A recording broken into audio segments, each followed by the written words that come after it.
Hello and welcome to episode 38 of the Footy with Fletch podcast. In today's episode, I am joined by Kristie-Lee Weston-Turner, who was selected by the Western Bulldogs with pick 1 in the 2023 AFLW draft. Hello, Kristie-Lee. Thanks for joining me. How are you? I'm good, thank you. Thank you for having me. No worries. It's such an exciting time for you. We were speaking before. You're doing year 12, you're working part-time, you're also juggling your AFLW commitments. How have you sort of found it so far? It took me a little bit to kind of wrap my head around things. I have to be a lot more organized now, I'd say. But yeah, I'm finding it. I'm getting on with it. It's just a matter of fact of balancing everything and working out where I need to be where on what days and what times. And your football journey started off by doing Auskick. What was it like sort of starting out through the Auskick program like so many people did? It was good. I remember it being so much fun. I just remember my mum saying that, I was just going to play Auskick and then it started from Auskick and then I just stuck with it. So yeah. And you mentioned your mum. She's been the head trainer for 30 odd years at the Sunshine Heights Football Club, where you played junior football along with your siblings. Talk me a little bit through your connection with the club and that association. Yeah, so we all kind of gathered at Sunshine Heights when my grandfather started going there. And then it kind of pretty much became a tradition from there. He brought my mum there, and then like my uncles, they brought all their kids there, and we've all been brought up through there playing footy. So started playing Auskick there, and then made my way up through juniors, and then obviously had to move over to Spotswood. But yeah, my mum's been made a club legend, so I think that kind of speaks for itself. That place is pretty much my home. I remember being there 6 out of the 7 days a week, and just always playing footy and just always enjoying my time there. And yeah, everyone there is basically my family. And why did you make the move from Sunshine Heights to Spotswood? So I started Auskick at Sunshine Heights, and then ended up playing with the boys there for I think it was 5 years. And then as I got older, I had to make that transition over to the girls, and unfortunately, Sunshine Heights didn't have a girls team, so I moved over to Spotswood where my uncle was and my cousin, and started playing footy with the girls there. And there's another great association with Spotswood, given that Chris Grant, the head of football at the Doggies, was your junior coach there. What's your relationship with Chris like? It's good. It's so special to me knowing that.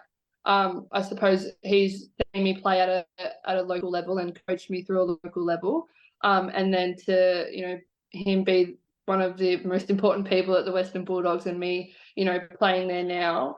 Yeah, it feels nothing less of special, really.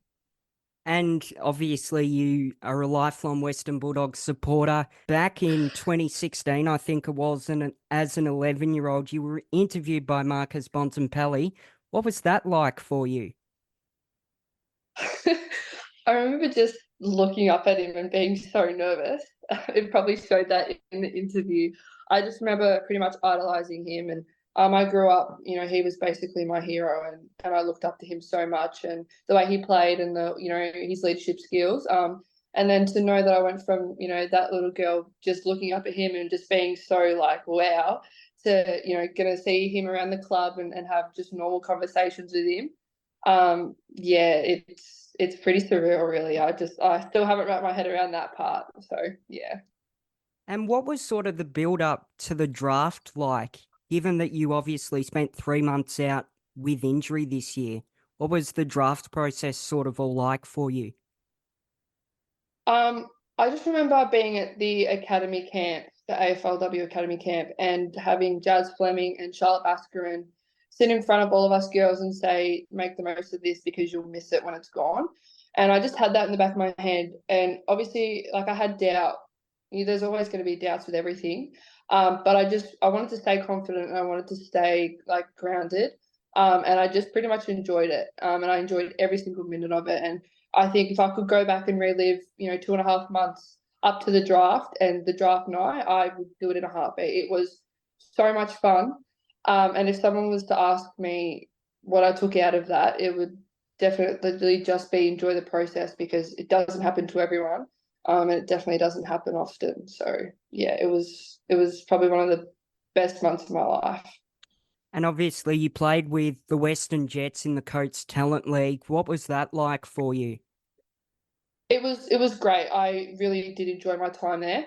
I think with those sort of programs, you have to make the most of it, um, and take advantage of it. And I think I did that, and I met some amazing people there. I was taught so much, and yeah, I really did enjoy it.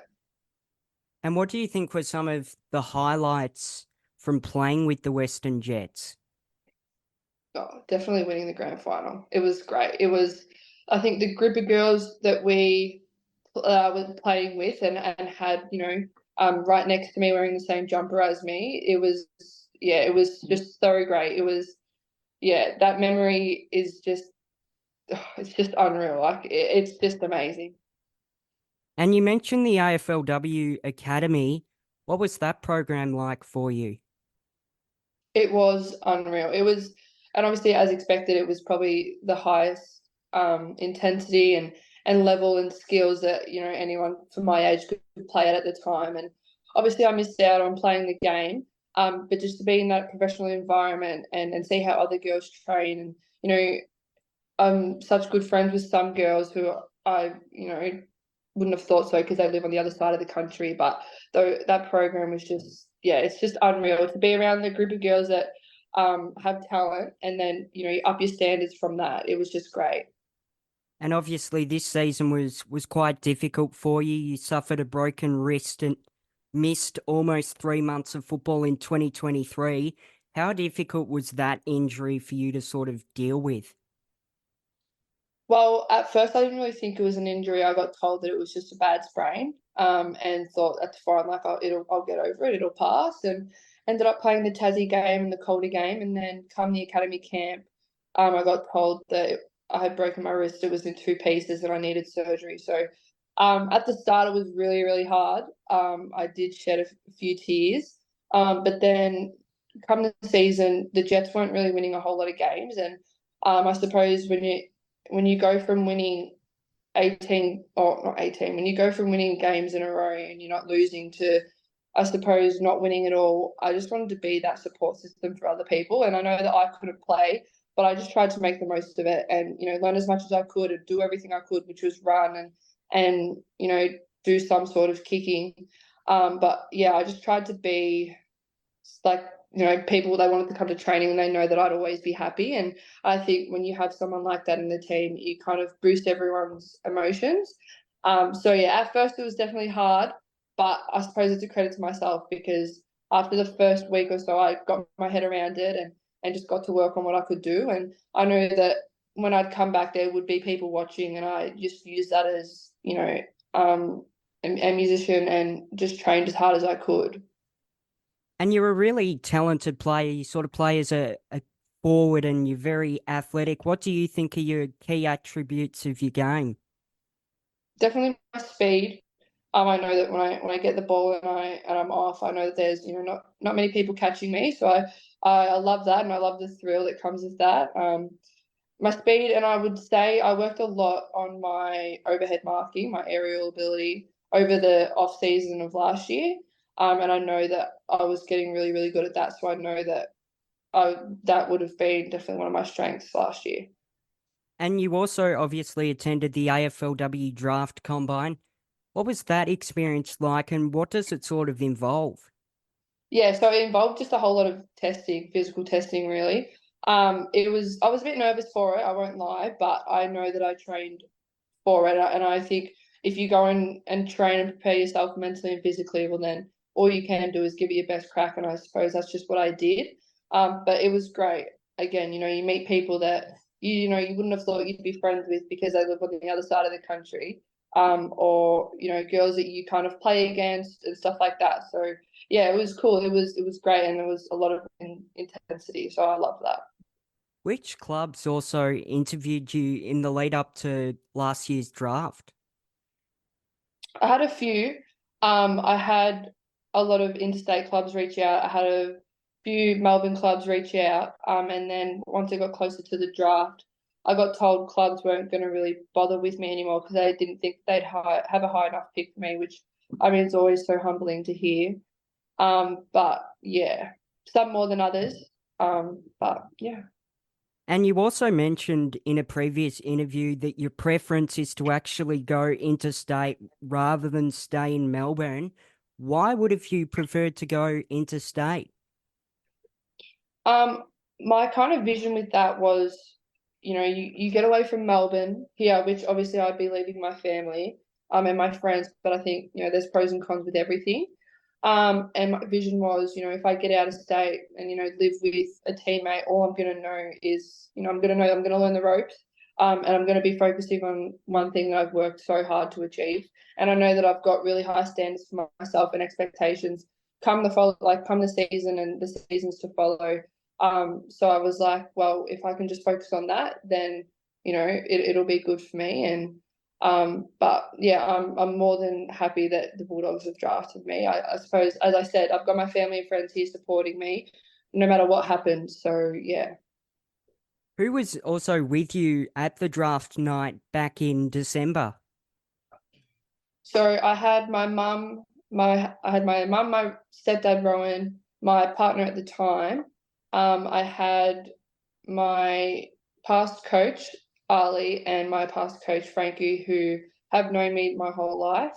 My auntie and my sister-in-law and my sister. It's such an exciting time, and I was watching the AFLW draft night at the time to see all the smiling faces of all the girls. What was the atmosphere in the room like on draft night? Definitely, you could sense nerves, but it was so fun. Like, like everyone had a smile on their face. Everyone was wishing each other good luck. It was literally nothing but smiles. Obviously, there was definitely doubts and nerves in the room. But yeah, it was just so much fun and so exciting. And you mentioned before you've got really high standards for yourself. Can you talk me through what those standards are? Well, with my standards come goals. I'm a goal setter, and I feel like if I don't tick off them goals, then it hasn't. Obviously you reflect on what you've done, and you see how far you've come. But I'm someone who I'm determined, and if I write down a goal, then I want to achieve it. So that's kind of the attitude that I've got. What are some of your goals for the upcoming season? I've got a few, but my main one is round one. That's my aim right now, and if it's not round one, it'll be round two, and if it's not round two, I'll make sure it's round three. And it's obviously going to be a bit challenging to manage school and sort of AFLW. How are you going to sort of deal with that later in the season when things sort of ramp up? Yeah, so I've been really, really lucky and fortunate enough to, my school, I'm really close with all the teachers there and the principal and stuff like that. And they said that, they're willing to work around footy, and make sure that I'm up to date with my schoolwork. And I know that they're going to support me with what I need. And it's the same with the club. They said that they want me to focus on school when I can and focus on footy when I need to. So yeah, it's good because I know I'll balance it out, and I know that I'll get support from both ends. And who are some AFLW players of the Western Bulldogs that you're really excited to play alongside this season and into the future? Definitely Riley Wilcox and Heidi Woodley. I've known Riley for a little bit, and she's given me nothing but support. And then recently, I've gotten a little bit close with Hyde. She's been good. She's invited me down to the club, and just so supportive. And like, I feel like if I need anything, she's always happy to help out. So yeah, I'm excited. I really am. And the club have set up an off-season program for you. What does that sort of look like? Yeah. So obviously they don't want to burn us out before preseason starts because then that's a whole another level of intensity. Um, but it's just a little bit of running, a little bit of gym, and a little bit of, I suppose, like injury prevention stuff. So yeah. And the Western Bulldogs currently don't have an AFLW coach. Who has sort of been your go-to person at the club at the moment? Um, well, I suppose it's kind of just like what I'm asking for. I know that if it's anything about gym or the program, I know to go to strength and conditioning people. If it's anything to do with anything else, I go to a girl named Alana. She was there, I think it was draft night or the day after the draft, and she's always happy to help. So yeah. You have a close relationship with Montana Ham. She's one of your favourite AFLW players. Talk me through how that sort of all came about. Yeah, so I played with Mon, I think it was 2022 when we won the grand final that year. I played with her. And yeah, I just remember her being just such a humble and caring person. And she was always willing to help. And if you had questions, she'd always be willing to hear them and help if she could. And then I suppose that just kind of carried on. Obviously, she was playing for Sydney and it still is.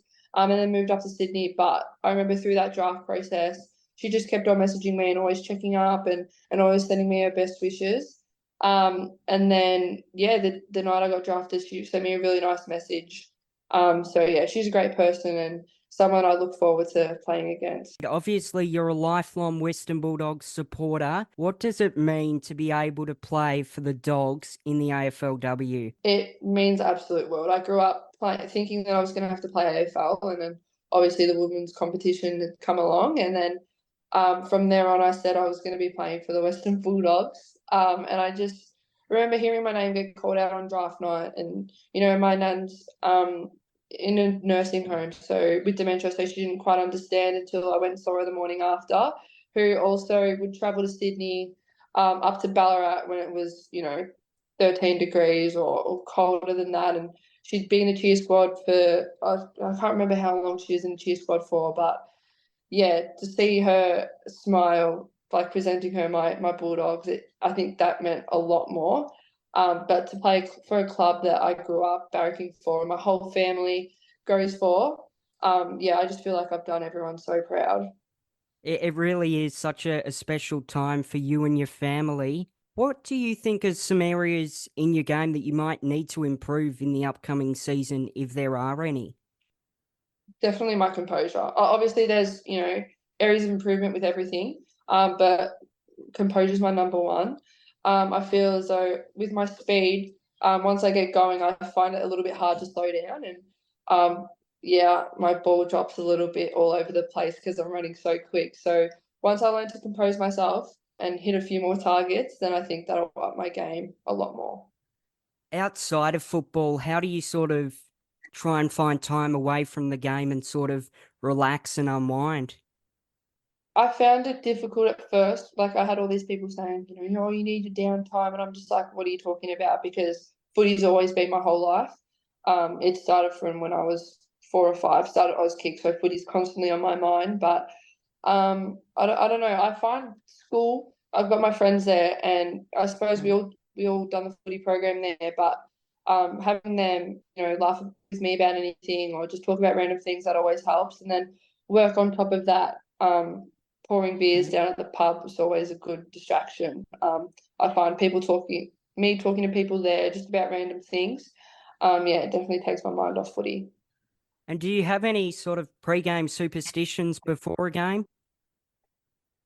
Not really. I just love listening to music. If I've got music, then I'm all good. If I G up, then I'm set. What's your go-to pump-up song? I don't have one. It's more just what I'm feeling at the time. Like I'm a country sucker. I love country music. So if I feel like playing country at the time, it'll be country. If I feel like anything else, then it honestly just depends what I'm feeling at the time. And sort of getting to know you a bit more, what would be your go-to coffee order for those people that might be Oh, wondering? cappuccino with 2 sugars, 100%. I don't. I gotta have foam and I gotta have sugar in it. Do you have any hidden talents that people might not be aware of? Oh, I don't think so. I'm a pretty open book, so I mean, if I had any talents, I'd sure as hell be showing everyone by now.